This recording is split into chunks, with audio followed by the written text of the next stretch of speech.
The 6th graders of Fayette Elementary, part of the Gorham-Fayette School District, wish to thank the friends of this broadcast for their generous local support of this edition of News 6. Hi, we're the 6th grade class of Fayette Elementary. Welcome to News 6.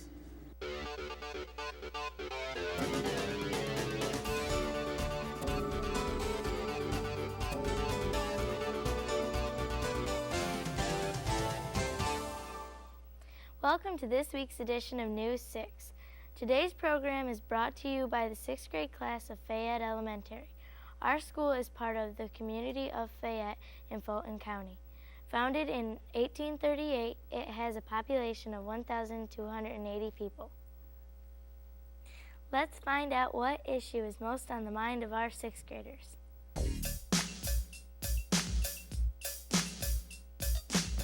Today's Kids View question is, what is your favorite after-school activity?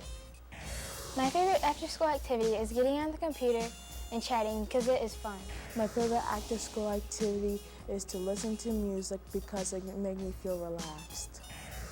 My favorite after-school activity is playing basketball and snowboarding because they're both really fun and competitive. My favorite after-school activity is to play my Nintendo and get away from everybody. My favorite after-school activity is to read Harry Potter and play games.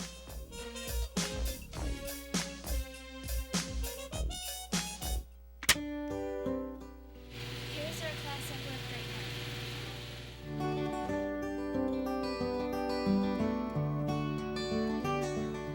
This is our office. Mrs. Groff and Mrs. Crowell are here all day long. This is where all the action and work takes place. This is our big new gym. Go Fayette Eagles. This is where we have gym and recess. This is our art room where we express our creative imaginations. This is our cafeteria where we eat our food. This is our band and music room.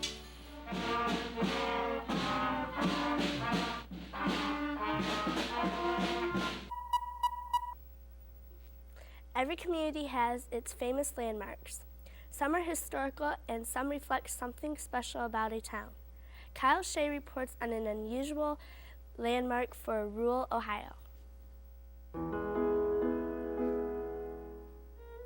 Hello, I'm Kyle Shea. A historical building is the center of activity in Fayette. That's the Fayette Opera House. Tom Spees is the director. The history of the Opera House is very interesting. When it was built in 1898, it was used as a place where the university had its classes and also graduations. It was the home of theater, and it even had a basketball court in it. The building currently is owned by the Fayette Community Fine Arts Council, which is a nonprofit organization. Since its purchase and reacquisition in 1978, we've invested nearly $250,000 in terms of renovations and upgrades. It's a proud and colorful center for the community. Today we have a wide range of activities. We use it as an educational facility. We also have a gallery on the first floor that has exhibits in. We've had exhibits from the Congo this year. We've had exhibits from local artists and craftspeople. And we have a local theater troupe which presents theater and drama here. There's some really neat historical items in the Opera House. Well, we have an organ right here that is over 110 years old. It's one of 5 in the entire world that's known, and it is a 3-manual reed organ, which means it has these level of keys and also a floor pedals, and that's unusual. Also, on the first floor in our gallery, we have a painting, and the painting is of a gentleman named Dr. Rourke, and Dr. Rourke was one of the early civic leaders of our community. And if you look closely up here, you will see where the nail holes went through the camera. I personally like this place because it's a wonderful area to meet people and to learn new things and to learn about our past and to plan about our future. This is Kyle Shea reporting for News 6.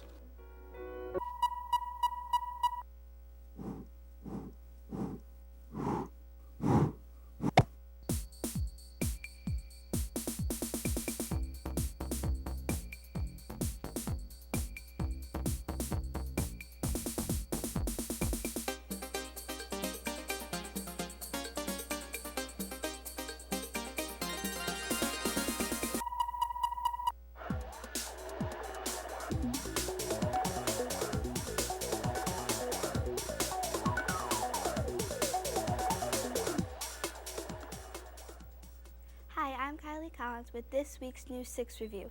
I'm examining the book Catherine Called Birdie by Karen Crushman. Catherine is determined not to marry any one of a number of what would be rich suitors her father is providing for her. By wit, trickery, and luck, she has sent them all packing. But then comes her greatest challenge. The ugliest, most ill-mannered, and richest suitor of them all comes to wed the maiden. Not if Catherine can help it. You gotta read this just to find out the ending. For News 6 Review, I'm Kylie Collins. Collectors are a passionate group of people. Their obsessions are reflected in the items that decorate their homes. Amy Stites reports on a collector who keeps a colorful past alive.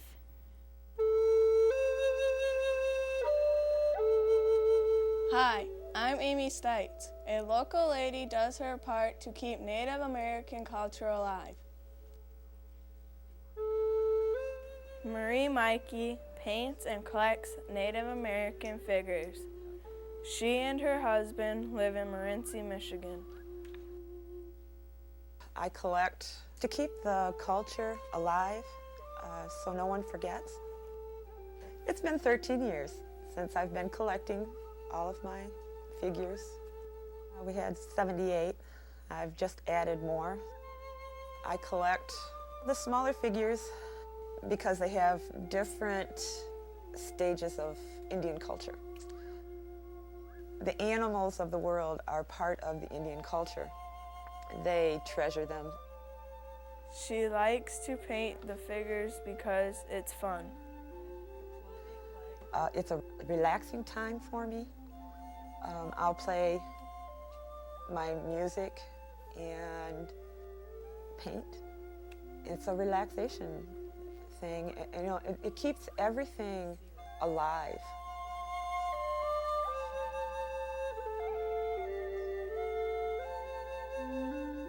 A part of her is Native American. The Native American blood that runs through us, I'm told, is either Crow or Blackfeet.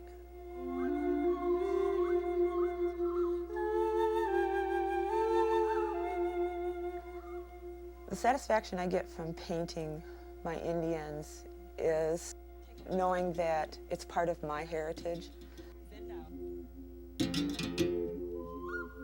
This is Amy Stites, reporting for News 6.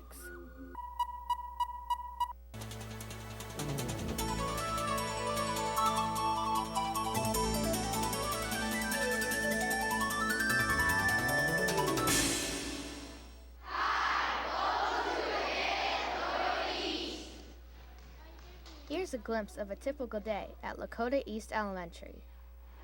A B flat and an E flat.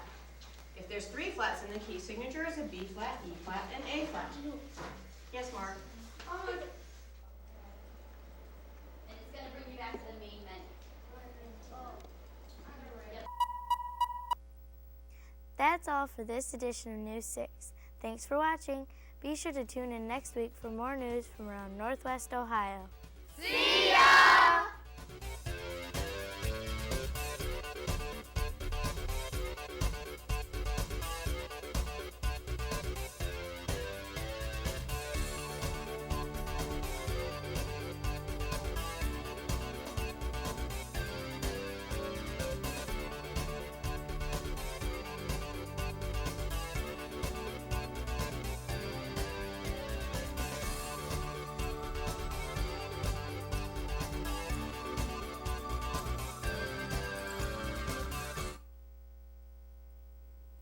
The 6th graders of Fayette Elementary, part of the Gorham Fayette School District, wish to thank the friends of this broadcast for their generous local support of this edition of News 6.